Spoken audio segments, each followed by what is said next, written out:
Hi everybody, this morning we are here with Cynthia and we are looking at some things that are going on with her pelvic floor. So she was feeling a lot of pressure in the pelvic floor, some urgency when she's going to run for the bus or something like that.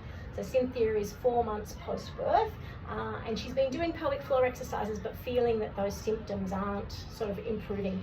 So what I've done today is working with Cynthia, we're looking at actually what's going on in her whole body, because that is then going to change up the pressure that's being placed on the pelvic floor on a day-to-day basis. And then when we can get the right muscles working and we can back pressure out of that pelvic floor, then we will see great success in improvements with the leaking, and also we will also see that she was also feeling like the tummy was kind of bulging out.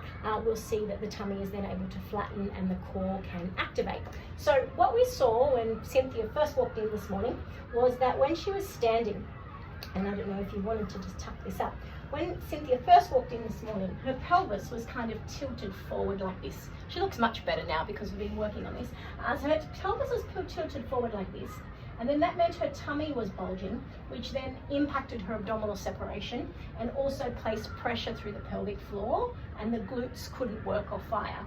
Now we've corrected her posture, a little bit relaxed, yeah, just by a series of movements getting the right muscles firing, and Cynthia will continue to work on this over time. But when we can get her pelvis in better alignment, so it's no longer tilted forward, then she's not placing pressure through the tummy, the core can activate and the pelvic floor can activate.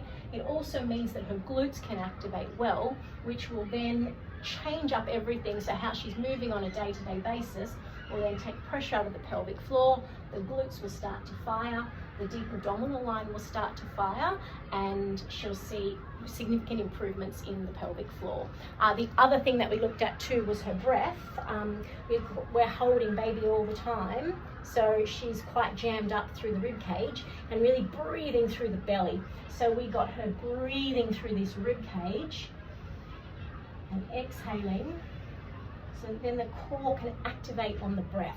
So they're just a few things that we worked on today. It's just really going to help to change the way Cynthia's moving and the way Cynthia's feeling, and then also her muscles will be firing well, and we'll have her in shape for her wedding as well. So yeah, just few little tips for you today. Take care, have a great day.